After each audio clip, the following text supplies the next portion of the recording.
I think the Tales of Hoffmann is a cabinet of curiosities. It has three very distinct acts and is linked together by one man's poetic vision, which is bizarre to say the least. So what I've decided to do with the show is to make Hoffmann a filmmaker and make each of the stories he's telling a different sort of film. So Olympia is loosely based or loosely styled on the famous black and white movie Metropolis, and then the Antonia act has got the muddy saturations of something like The Red Shoes, one of those strange 1960s fantasy films. And then the Giulietta act is set in Venice, and I've decided to make it like a Hitchcock film noir with lots of shadow and darkness and Nazis, of course. So this piece has a very interesting life in terms of its compositional history. Offenbach didn't finish the opera, and the piece had pieces missing of it, and it was eventually compiled and put together. Tell us a little bit more about that. Yeah, so Offenbach, after a lifetime of writing incredibly successful operettas, wanted to write a serious opera, and sadly he died before its completion. But there were various people around who could help bring it onto the stage. The principal guy at the time was a man called Giraud, who also did the same for Carmen. And he wrote recitatives in the place of dialogue, and he created something he genuinely thought was going to be a really good performing version. When he presented it to the Opéra Comique, the guy who ran the Opéra Comique, who was always a little bit meddling in artistic matters like that, decided it needed to have alterations and changes. And so within really a decade, the editors, or the edition houses, had put out 3 different scores. All of them different, none of them really respecting Offenbach's original intentions, but all with the absolute intention of trying to put the piece on stage. It was known like in that version for decades. And then as people started to get slightly more interested in authenticity, new editions started to be made. A man called Fritz Oeser wrote an edition, I think in the 60s, it might have been the end of the 50s. Funnily enough, he also did one of Carmen, which certainly started the process, but that was by no means the final version.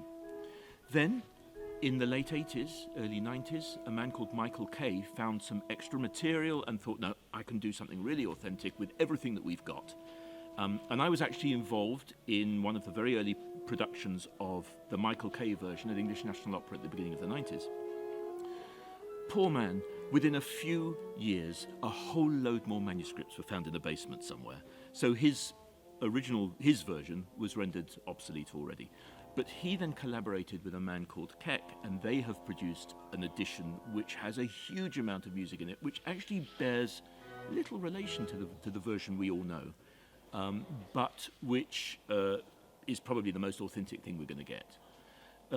Funnily enough, because the piece has had a long history, most houses decide to do a version of their own which draws on everything. And that's more or less what we're doing here.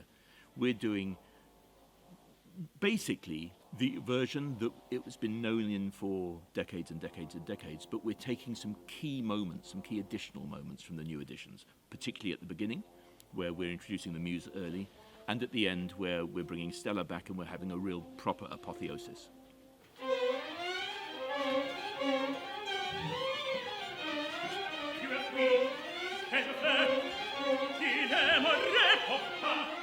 Hoffmann is a guy who is a poet.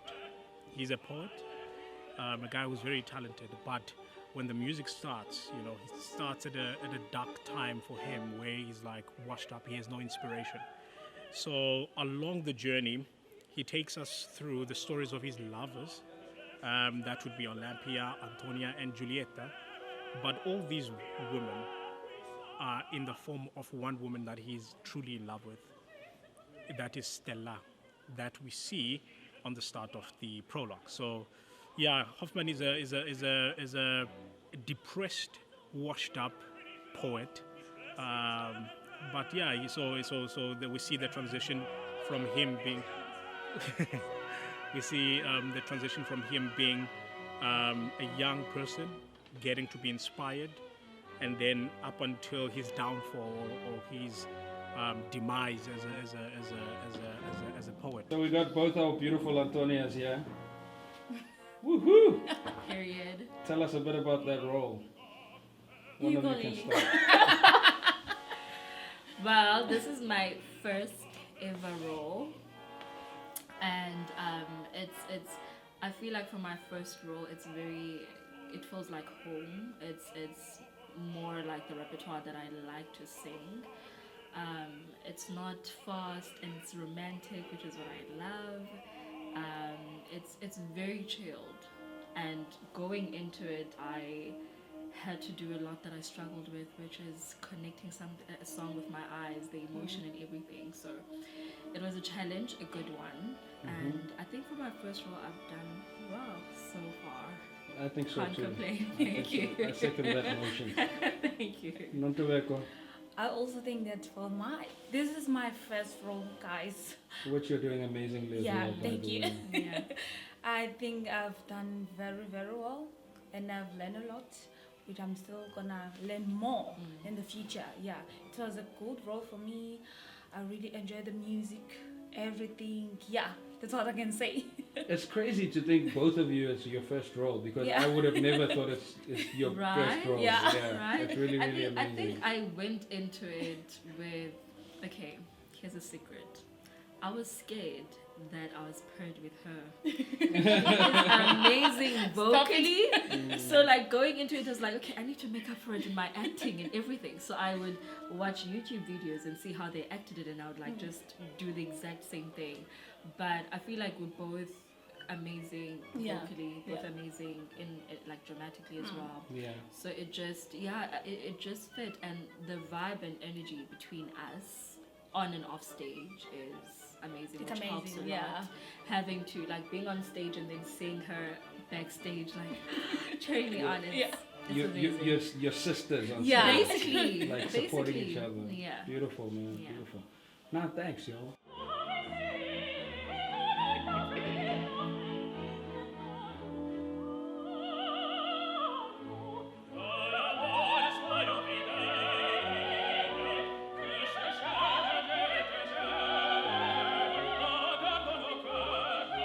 What do you think of the role Dappertuto? Me, I don't even know what Tabetuto is there.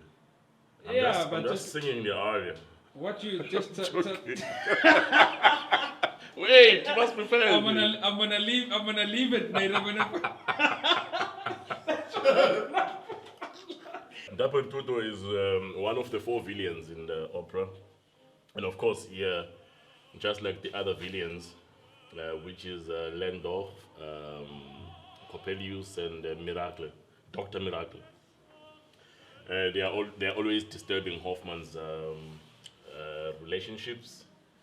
And at this point, Dappertuto is also disturbing Hoffman, because I come and I influence Giulietta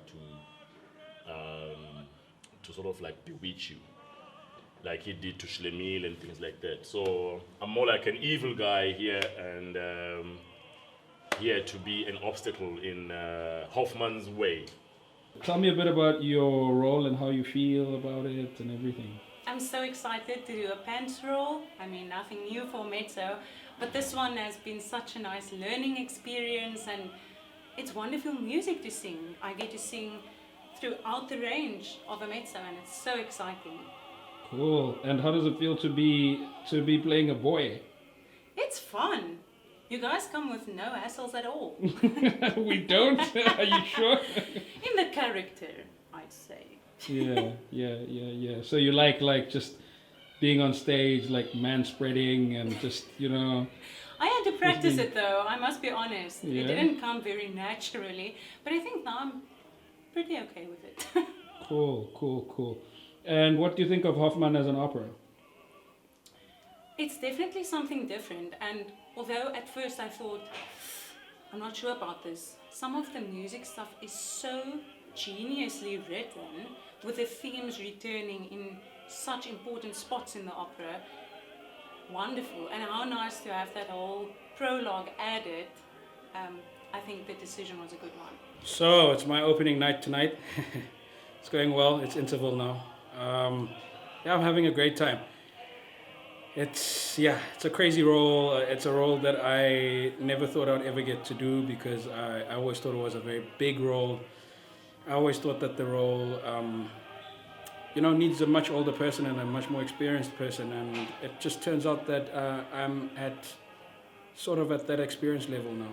I hope. But I'm really, really enjoying it. Like, it's coming together, and I feel like the audience is really enjoying the performance tonight. There's a lot of chemistry with the colleagues on stage. It's just beautiful. You can hear it's just joy out there. So we're going for the next one now. Let's go.